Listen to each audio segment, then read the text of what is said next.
Hey guys, it's Chelsea Messenger with Picks and Parlays. We're talking World Series baseball, game one between the Tampa Bay Rays and the LA Dodgers. Tuesday through Friday, the 23rd of October, we've got a 4-day pass for $49 for all of Scott Rickenbach's picks on picksandparlays.net. The Dodgers are favored in game one, minus 170. Tampa is 155 plus money on the money line, and the total in this one is 7.5. If you like some of those other bets, the run line, Tampa Bay plus 1.5 is minus 130. LA minus 1.5 is plus 120. We've got Scott Rickenbach joining us to talk World Series baseball. Scott, initial thoughts when you see these two teams lined up against each other between two of the best teams in the regular season. We really got a good one when it comes to this World Series. That's true. We got lucky here. Good fortune because a lot of times you don't see it play out that way. But this year we've got the two best teams in the majors, definitely the best AL team and NL team, and you just don't get that often. So it's really nice to see. And the interesting pitching matchup here because it's Glasnow versus Kershaw, and Kershaw for the Dodgers has been battling with some back spasm issues.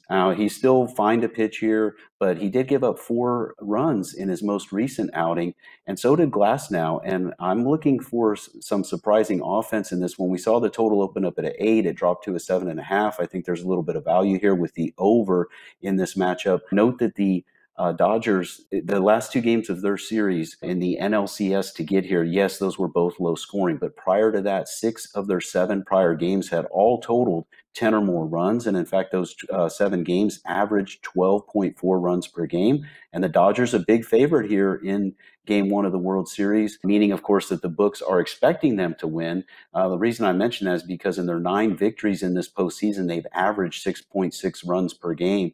So I don't think it's a lot to ask of this one to get over that total of 7.5. Glasnow, it's amazing how hard he throws and consistently throwing, hitting above 100 on the radar.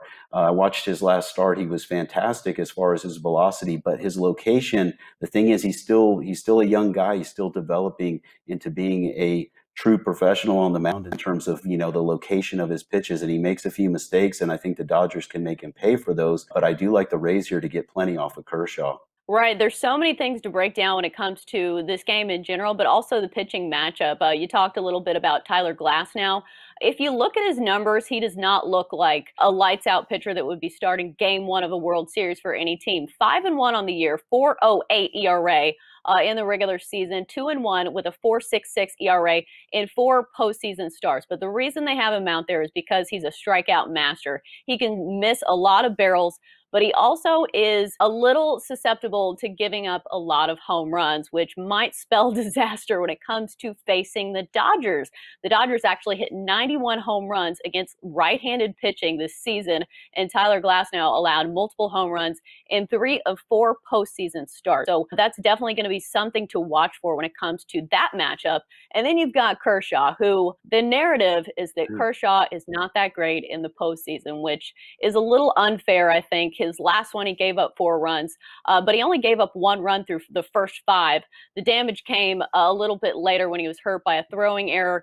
Also had an infield single, so I don't think he pitched that terribly. It's just he's so good during the regular season that I think the perception is he should be better in the postseason. So we'll see. He's lost his past 3 World Series starts, so I think that's probably going to be in his mind. What are the other storylines you're looking at when it comes to this Rays and Dodgers matchup? Well, one thing I do want to mention is Glasnow, was in the National League before, so he faced the Dodgers. Now it's only been a couple years, but he faced them out of the bullpen in 2018. Did not go well. 3 outings, he ended up with, I believe, a 13.5 ERA.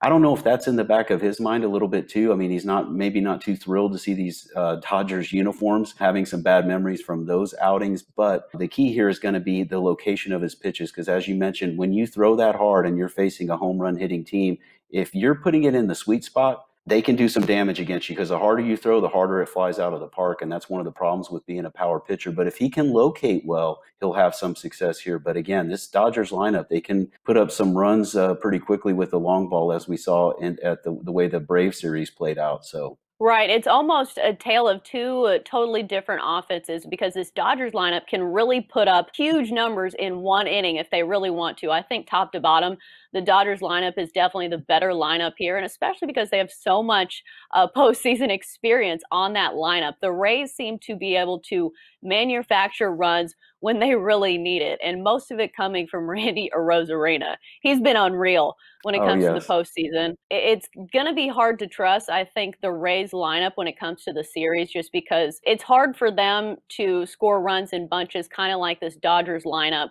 But I do think they do have the advantage when it comes to the pitching. I think the Rays bullpen is definitely the better one here. You saw in the last game, I think if you're a Dodgers fan or if you took the Dodgers in their final game against the Braves, you're probably feeling a little nervous. Dustin May couldn't seem to throw a strike, and they had to use just about everybody in their bullpen. So they definitely don't look bulletproof here. And that's kind of the point that I'm getting to, is the fact that they're favored in this one minus 170. I think there's a big discrepancy between what the odds makers think and what these teams really are on paper. So for that reason, I'm taking Tampa in game one at plus 155.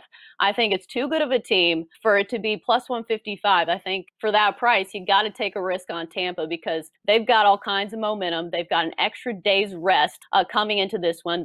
Their bullpen's going to be rested. And I just think they're hot, and it's a good price for a team that's one of the best in baseball, and they've proved it.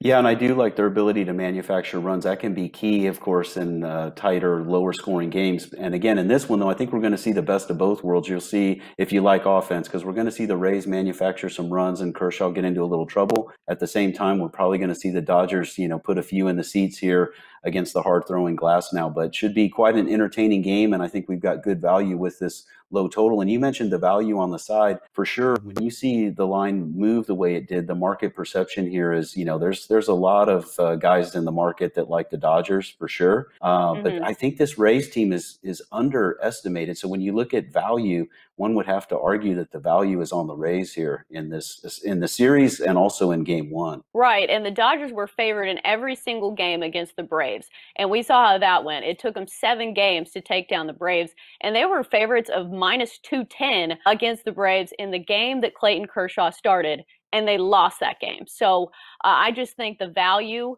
and these teams on paper, there's a discrepancy, and I think I'm going to take the value pick in the Rays. Yes, sounds good. And I do have my side play up at the site, but hopefully we'll cash a nice free winner for you here with this total going over in game one on Tuesday. Right, for sure. It should be a good one to watch regardless, because as I said, these are the 2 best teams in baseball. And as crazy as 2020 has been, we've been lucky that we get a really good one here. That's going to do it for our baseball talk here on Picks and Parlays. Good stuff from Scott Rickenbach. As always, Scott, thanks for joining us.